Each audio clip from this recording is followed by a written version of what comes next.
And to talk more about the economic impact of this derailment, we're joined by Karen Kasler. She is the Statehouse News Bureau Chief for Ohio Public Radio and TV. Karen, thanks very much for taking time to chat with us. We appreciate it. Great to be here, Sean. I want to ask you, what is the local reaction to Norfolk Southern's CEO testimony? Was it too little, too late? Well, you just heard a recap of some of what he said, and he also talked about in that hearing that Norfolk Southern has committed to reimbursements and investments of more than $20 million in total, helping more than 4,200 families in that area.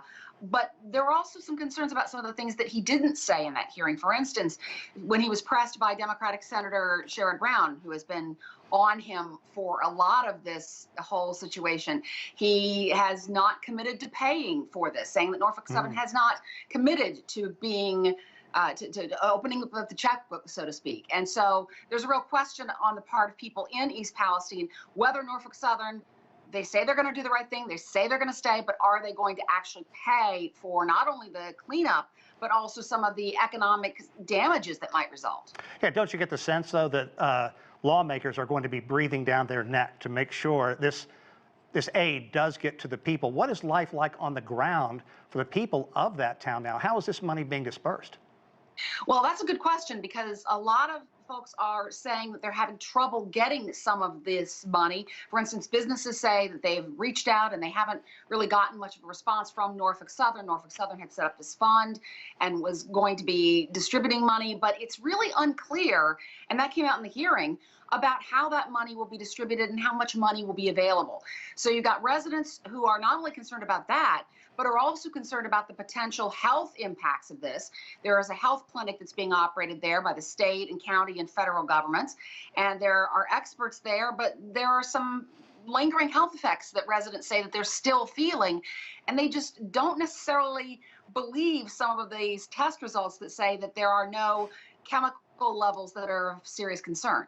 Yeah, if you look back, some major corporations do have a habit of that. And one thing that comes to mind was just that controlled blast that detonated the whole mess. I mean, that, I think, had people scratching their heads across the country. What is the fallout from that? Is that where a lot of this concern about health hazards is coming from? Well, the state has said that that decision was made to basically release that vinyl chloride in a controlled burn needed to be made because otherwise that vinyl chloride could explode, and that could be an even more serious situation. But the visuals of that have really concerned a lot of people, a lot of business owners in the area, as well as residents. I mean, it's hard to look at that picture and think that everything is completely okay, even though test results are showing that the air quality and the water quality are good. They're not showing levels of concern on specific chemicals. So coming back from that visual is potentially something that businesses and residents in the area say that they're worried about. They're worried about home values. They're worried about people coming to the area, people leaving the area. How are businesses going to keep operating, and all of that? Yeah, let's talk more about how the businesses are going to keep operating in that small town and what it's going to mean for the regional economy as well. I can't imagine a lot of people say, you know what, there's some good housing opportunities in East Palestine right now. Yeah, you've got residents who are in that area who say that they're very worried about their property values. Norfolk Southern has committed to helping some people move out of the area temporarily while some of this cleanup goes on, people who are within a mile radius of that train derailment. But other people are saying, hey, we're a little bit further away, but we're still very concerned. And who's going to buy our house if we want to move out to another part of the state or even another part of the country?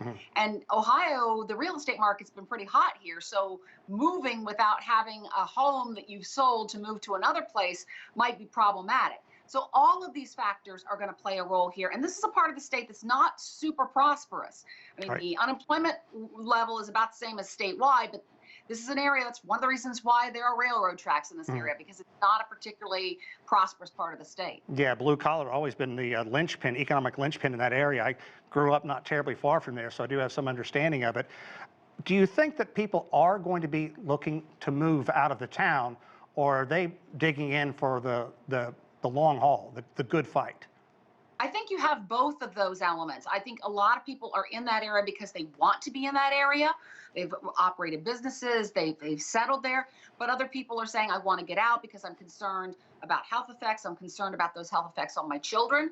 But where are you going to go? That's the problem. If you can't sell your house, where do you end up going? And so I think the idea of a mass exodus from that area is up in the air, so to speak. But of course, a lot of people are waiting to see what Norfolk Southern actually does here, and if indeed they're going to buy up mass tracts of land or offer some options for people who are in the area to potentially move or at least try to recover some of their property values. I mean, One final question really about the whole business aspect of all of this.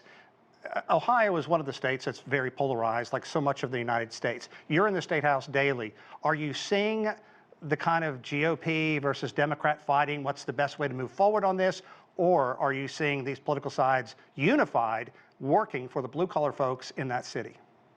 Well, Republicans in Columbus have kind of struggled a bit because they've been supportive of Governor Mike DeWine's response to this and how his team was out on the scene fairly early and the testing that continues to go on. But certainly on both the left and the right, there are some voices that are saying what's happened here is not right, and we're very concerned about how to make sure it doesn't happen in the future.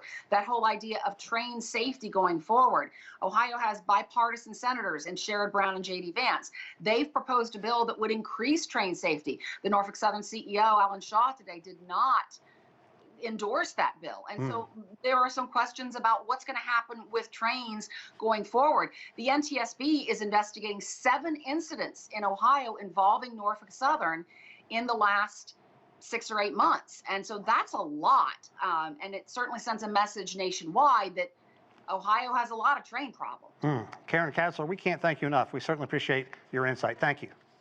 Great to talk to you.